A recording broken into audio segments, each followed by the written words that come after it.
योगी सरकार संग चुनाव आयोग के खिलाफ काजल निषाद की खुली धमकी ये थी कि इस मामले पर जल्द से जल्द संज्ञान लिया जाए कि जब वोट 3.5 लाख पड़े, नतीजे की गिनती 5 लाख वोटों की क्यों बताई गई।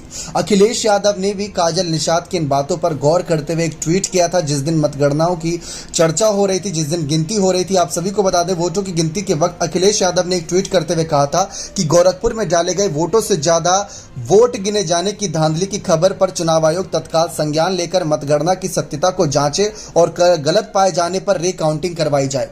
और दूसरी तरफ काजल निषाद ने अभी हाल ही में एक और बयान दिया था कि मैंने जो आरोप लगाए हैं उसको आरोपों को आप हवा में मत लीजिए, उसके सबूत मेरे पास मौजूद हैं कि कौन कौन से चुनावी जब वोटिंग गिनती गिनी जा रही थी और किस वक्त ये घोटाला हुआ, ये मैं सारे खुलासे आप सबके सामने करती नजर आऊंगी और आप सब चौंकेंगे। और ये सारे सबूत लेकर मैं कोर्ट के समक्ष पेश होंगी, क्योंकि योगी सरकार पर अब मुझे भरोसा रहा नहीं, क्योंकि हमने सोचा था कि योगी सरकार बहुत ही शानदार तरीके से बड़ी शालीनता से ये चुनाव होने देगी और जो भी नतीजे आएंगे उसको स्वीकार करेगी। लेकिन इन लोगों को अपनी हार बर्दाश्त नहीं है, इसी वजह से सरकारी मशीनरी का दुरुपयोग किया है और इस दुरुपयोग का पूरा इस्तेमाल जो हुआ है उसमें चुनाव आयोग का भी कहीं ना कहीं हाथ है। तो इसलिए अब हमें उन पर भी भरोसा नहीं और हम खुलासा कोर्ट के समक्ष करेंगे। तो काजल निषाद ने खुली धमकी तो योगी सरकार को एक तरीके से दे दी और चुनाव आयोग के सामने कई बातें रख दी, लेकिन अखिलेश यादव का पूरा समर्थन मिला हुआ। और इस बीच काजल निषाद ने यह भी कहा था कि मायावती को भी, जो कि मंद आवाज में यह बात कह रही है कि चुनाव आयोग ने इस मामले पर कोई ना कोई बड़ा प्रशासन के साथ मिलकर खेल किया है, सरकारी मशीनरी और सरकारी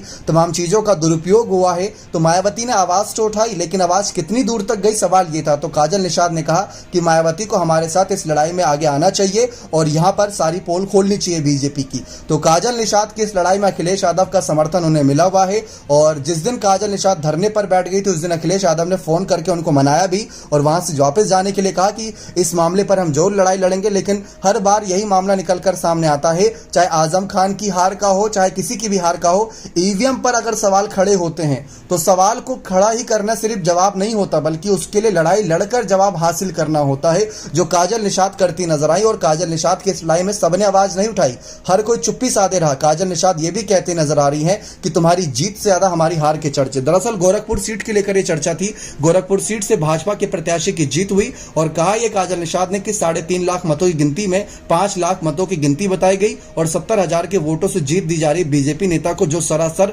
धोखाधड़ी है। बने रहे चैनल के साथ, ऐसी और तमाम जानकारियों के लिए बहुत बहुत धन्यवाद।